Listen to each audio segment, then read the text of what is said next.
Praise the lord. Good morning. Hallelujah. સવારની સલામ. પ્રભુ તમને પુષ્કળ આશીર્વાદ આપો. ફરીને એકવાર આપણે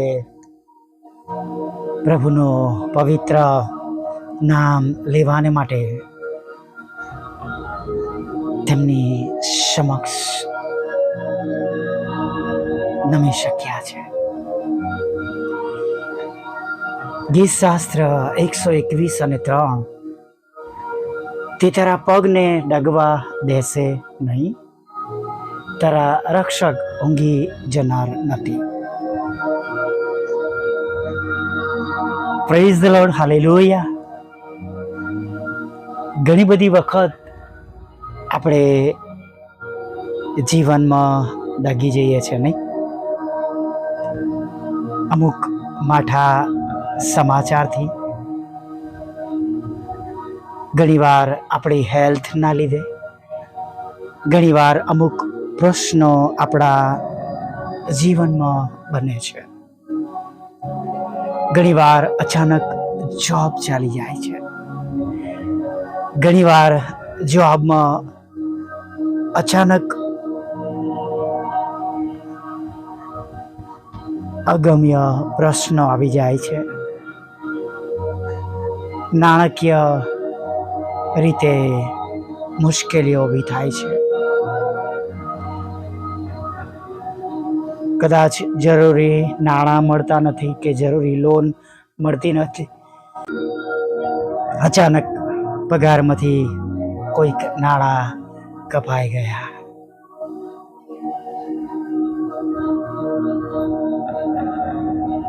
ઘણા એવા પ્રશ્નો છે આપણા દૈનિક જીવનમાં, જેની વચ્ચે આપણે આપણા ઉદ્ધારક તારનાર પ્રભુ ઈસુ ઉપર ભરોસો રાખીને આપણે રોજ સવારમાં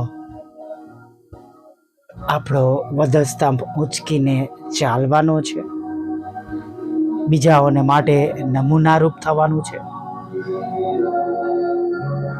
બીજાઓને ઊભા કરવાના છે, બીજાઓને માટે પ્રાર્થના કરવાની છે. હા, એક પ્રભુના બાળક તરીકે, બાળકો તરીકે, સેવકો તરીકે કે આત્મિક કે વિશ્વાસીઓ તરીકે આપણી આ પણ એટલી જ ફરજો છે. ઘણીવાર આવી મુશ્કેલીઓમાં થઈને પણ સેવા કરવાની હોય છે. હાલેલુયા.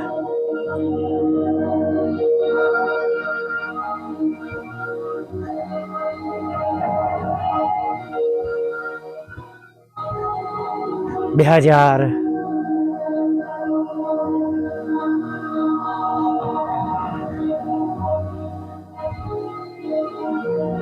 2024 એ માર્ચનો મહિનો હતો.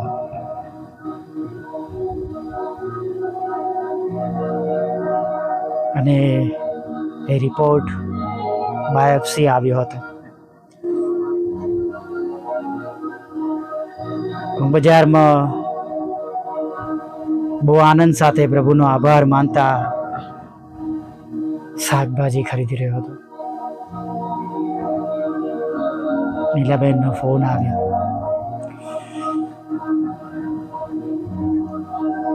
કદી નહીં, પણ એક વાર તેમણે કહ્યું કે એક રિપોર્ટ બાકી છે અને બાયોપ્સી આવવાનો છે. બાયોપ્સી આવી ગયો છે, બતાવવા આવવાનું છે. અને મને થોડો ડાઉટ પડ્યો. મેં પૂછ્યું, સિસ્ટર સાચું કહો?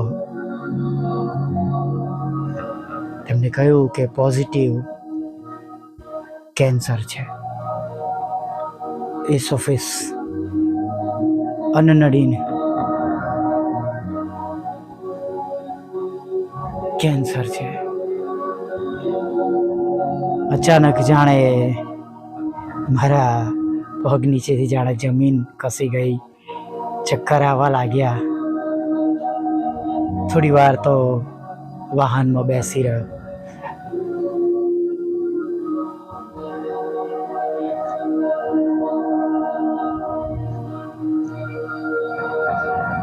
ઘણી વાર માઠા સમાચાર મળે છે.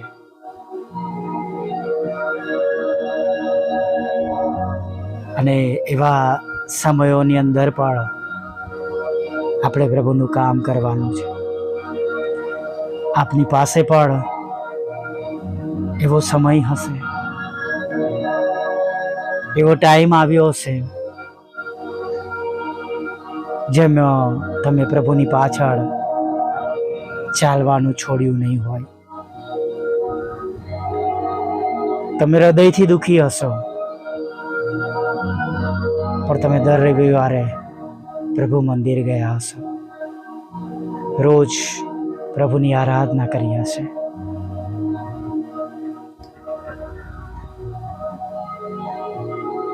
આપણે પ્રભુના બાળકો છે.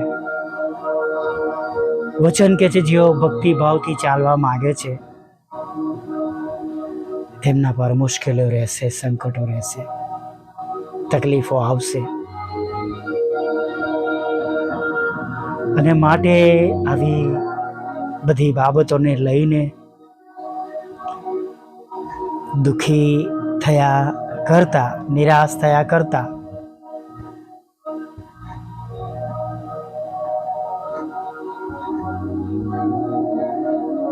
આપણો વધસ્તંભ ઉંચકીને પ્રભુ તરફ દ્રષ્ટિ રાખીને આગળ વધીએ, પ્રાર્થના કરીએ, એ આપણા બધાને માટે ઘણું સારું છે.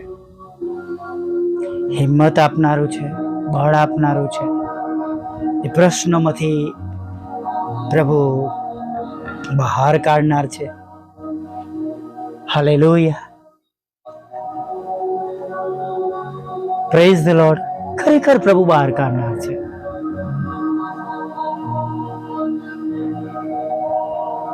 બીસો નહીં, હિંમત રાખો. પ્રભુનું વચન ખરેખર આપણા જીવનમાં કામ કરે છે. તે તમારા પગને ડગવા દેશે નહીં, તે તારા પગને ડગવા દેશે નહીં. તારા રક્ષક ઊંઘી જનાર નથી.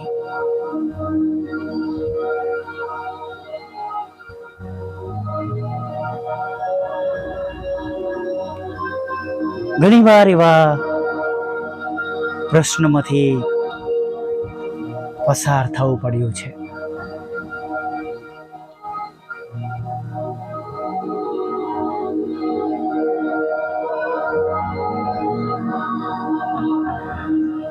પણ પ્રભુ હંમેશા સાથ આપે છે. હાલેલુયા. પ્રભુ છોડી દેતા નથી. તમારો પણ આ જ અનુભવ હશે.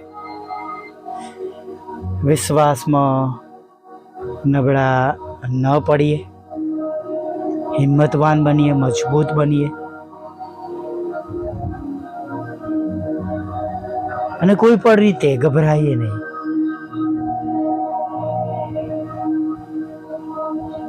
શેતાનની મોહમાયા જાળમાં અથવા તેની નકારાત્મક બાબતોમાં ફસાઈ ન જઈએ. Hallelujah, praise the lord.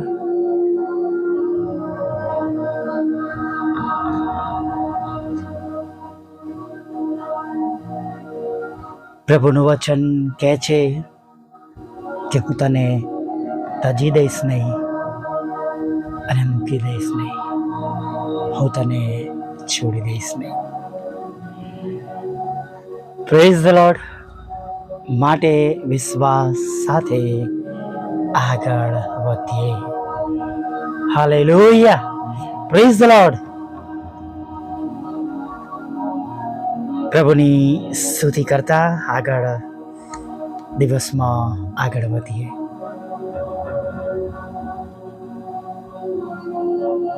પ્રભુ, આજની સુંદર સવારના માટે અમે તમારો પુષ્કળ આભાર માનીએ છીએ.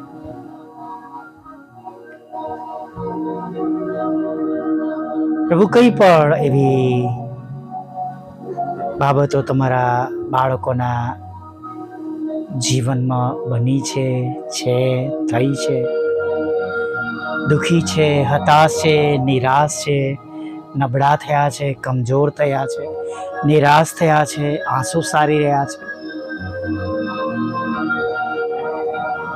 એકલા પડી ગયા છે, ઉદાસ છે,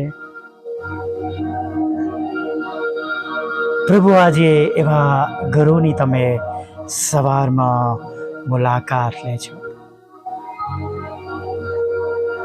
તેઓના ઘરોમાં પ્રભુ તમારો પ્રેમ, આનંદ અને શાંતિ મોકલજો.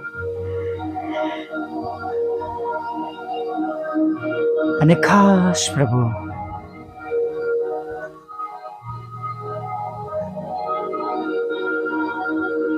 તમારા લોકો વિશ્વાસીઓ, તમારા ઉપર પ્રેમ કરનારાઓ,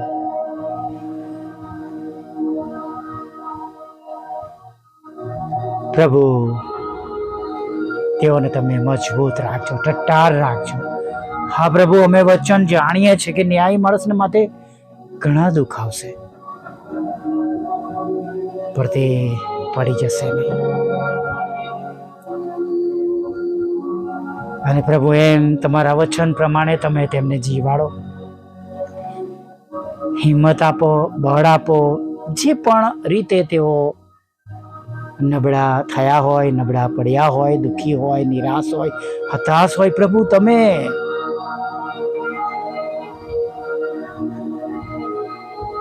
તમારી દયા, કૃપા, કરુણા તેમના પર રાખજો. તેમની રોજની જરૂરિયાતો પ્રભુ તમે પૂરી પાડજો. તેમની દૈનિક જરૂરિયાતો તમે પૂરી પાડજો.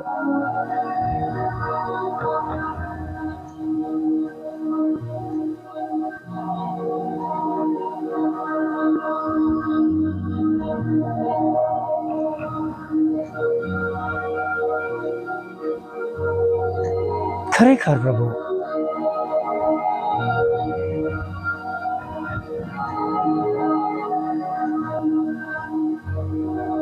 તમે એવા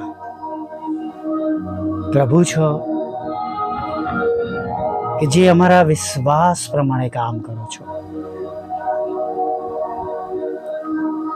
અને પ્રભુ વિશ્વાસ દ્વારા અમે તમને પ્રસન્ન કરી શકીએ છીએ પ્રભુ.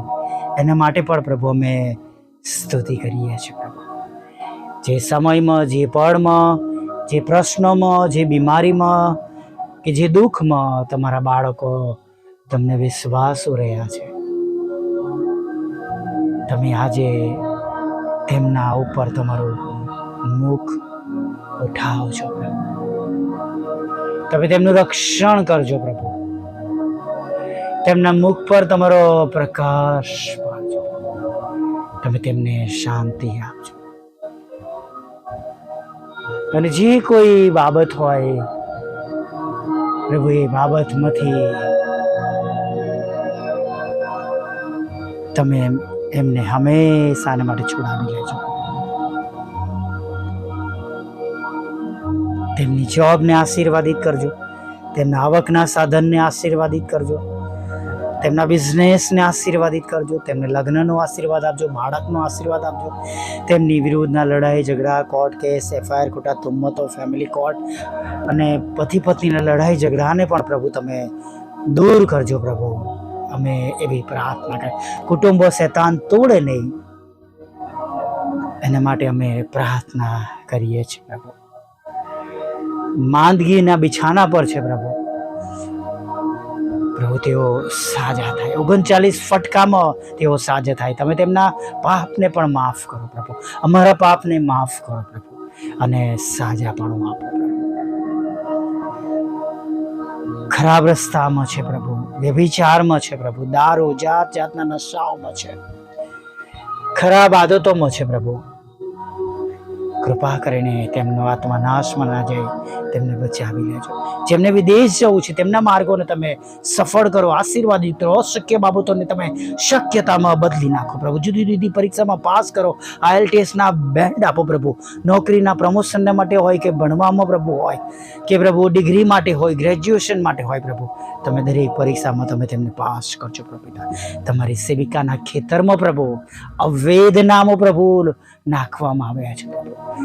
હા પ્રભુ, દબદબો જીવન જીવનાર પ્રભુ પિતા, એવા અમીરોએ પ્રભુ પિતા પોતાનું નામ પ્રભુ અંદર ઉમેર્યું છે. કૃપા કરો, દયા કરો, ખાલી જ કરો પ્રભુ એ નામો, અને તમારી સેવિકાના કુટુંબને તમે એ ખેતર પાછું અપાવજો પ્રભુ. જે એક વડીલનો પ્લોટ વેચવાનો છે, મકાન વેચવાનું છે પ્રભુ, એ પ્રમાણે તેમને માટે થવા દેજો. નાણાંનો આશીર્વાદ આપજો પ્રભુ પિતા. વિધુરો વિધવા બહેનો, અનાથો, મન બુદ્ધિના લોકો, માનસિક રોગીઓ અને વિકલાંગોની પણ તમે સાથે રહેજો. દરેકની મિનિસ્ટ્રીને આશીર્વાદિત કરજો અને તેમના ઘરોનું તમે ભરણ પોષણ કરજો પ્રભુ. અમારી પણ સાથે રહેજો, અમારી મિનિસ્ટ્રીને આશીર્વાદિત કરજો, અમારી સંગતોને આશીર્વાદિત કરજો.